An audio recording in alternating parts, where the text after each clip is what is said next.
сокини шаҳри Корибодон, ҷамоати деҳоти Фирӯзобод саъю кӯшиш кунем, то ин гуна корҳоро пешгирӣ кунем. Шумо метавонед озод биёед бе ягон мушкилӣ. Салом тамошобинони барномаҳои Сомониён ТЖ. Информатсияи нав пешкаши шумо мегардонем. ҳатман дар ҳамин видео лайк мондана фаромӯш накунед. мо ба маълумоти шумо мерасонем касое ки дар Федератсияи Русия қарор дорем, даромадани YouTube барои шумо рӯзто рӯз мушкилтар мешавад ва барои аз информатсияҳо огоҳ шудан ба Telegram канали Юрист ТЖ метавонед обуна бишед. Силкаш дар комментария ҳастад, ҳатман падешка кунед, обуна шидана фаромӯш накунед. Боздошти 4 нафар бо гумони кушторҳои пайдарпай дар Конибодон. Дар ин бора прокуратураи генералии ҷумҳурии Тоҷикистон хабар додааст.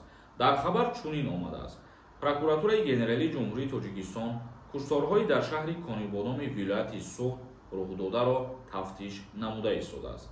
Ҷиноят кушода шуда, айни ҳол бо парвандаи ҷиноятии шаҳрвандони ҷумҳурии Тоҷикистон Худойбердиев Солеҳҷон, таваллудаш 1 январи соли 1998, сокини шаҳри Конибодон, ҷамоати деҳоти Фирӯзобод, деҳаи Гулбоғ; Тухтаев Аҳадҷон, таваллудаш 10 майи соли 1997, сокини шаҳри Конибодон, деҳаи Гулбоғ; Равшанов Бахтиёр, таваллудаш 29 майи соли 1988, сокини шаҳри Конибодон, ҷамоати деҳоти Лоҳутӣ, деҳаи Санҷидзор; ва Одилов Манучер, таваллудаш 22 апрели соли 1998, сокини шаҳри Конибодон, ҷамоати деҳоти Ҳамробоев, кӯчаи Абдуллоев дастгир гардиданд.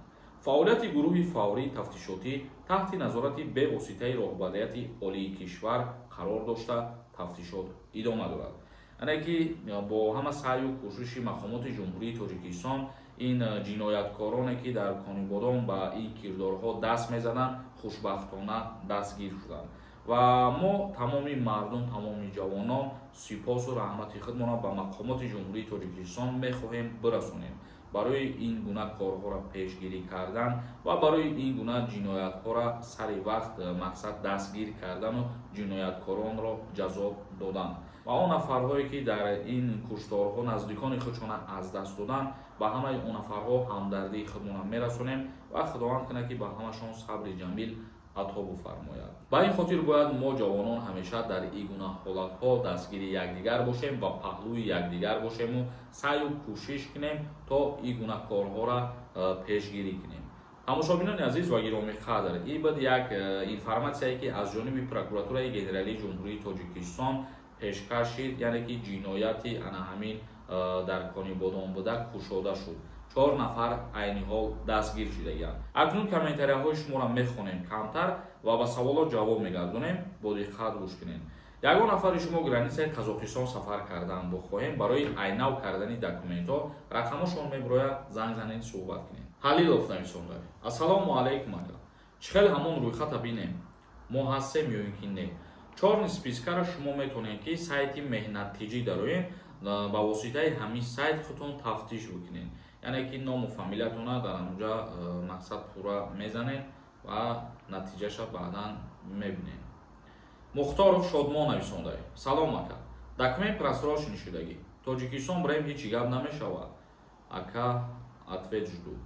Просроченный шудагӣ боша, дар иҷа ду варианта мо доим дар видеоҳо қариб ҳамин гапа мегем.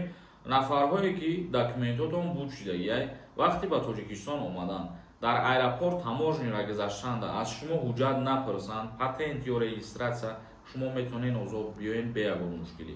агар ки пурсанд, шумо пешниҳод кунед, просроченный бошад, и аллакай иқомат ва мисол бидан будубоши ғайриқонунӣ дар Русия мешавад ва дар ин ҳолат шуморо метавонанд запрет на въезд бикунанд. Абдурасулов нависонда: ассалому алайкум, ман официально кор мекардам, не ки 5 моҳа пропискаву патент кардам, 3 моҳ шид беофициальный кор дорам дар дигар ҷо, ягон зарар дорад? Беофициальный гуфта, агар бетрудовой договора дар назар дошта бошӣ, бародари азиз, бетрудовой договора ба МВД уведомление равона кардан, зарараш ҳамин мебошад ки метавонанд мақсад чӣ кунанд, аннулировать кунанд патента, чунки бояд патент ва трудовой договор ба МВД уведомление равон карда шавад. як нафари дигар нависонда: салом ака, дар соли 2025 меган амнистия мешавад барои одамои депорт, ҳамин гап ҳақиқат дорад ё ин ки не?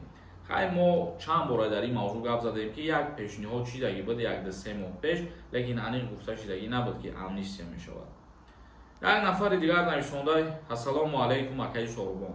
Выезди Қазоқистона дар чоп проверка кунем. Пешакӣ ташаккур. Мутаассифона намедонам, ягон каса тавсия дода наметавонам. Муслим нависонда: ассалому алайкум акаи Сорубон. Раҳмат барои ахборот зинда бошӣ, барои меҳнатот. YouTube кор накардаи сайхушу. Агар илоҷаш бошад дар Telegram канал кушод. Удобнитарай, ҳамада тамошо кардан. Пешакӣ раҳмат. Мо ин фикра аллакай кардем ва тавсия додем дар аввали видео бародар. Акнун дастгирии шуморо интизор мешавем. Телеграмда чӣ хел дастгирӣ мекунем, информатсия пешкаш кунем. Як нафари дигар нависонда: ассалому алайкум бародаро. Патента пешакӣ супоридум. Мада мактуб омадагие ки патент отказ кардем. Патент отказ шидагӣ боша барои ягон нарушение отказ мешавад. Вақте ки аннулироватш кунанд, шумо то як сола дигар патент гирифта наметонед. Али М нависонда: ту фақат ҳамин гапи дар чорни списка хизмати ҳарбӣ, дигар ягон гап надорӣ. Мардум ҳамин чиза талаб мекунанд. Мардум дар ҳамин бора савол метиҳанд ва мо барои мардум видео мекунем.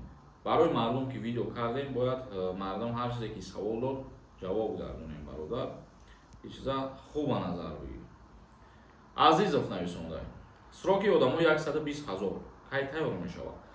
То 5 феврал моҳлат додагӣ ҳастанд. Чорни спискае ки биромадагӣ барои шаҳрвандои тоҷик, анам рӯз охирон рӯзи моҳлатшон мебошад. Зиндаву сарбаланд бошед. То барномаҳои дигар видеоро ҷамъбаст мекунем. Худованд ҳамаи мо шуморо нигаҳбон бошад.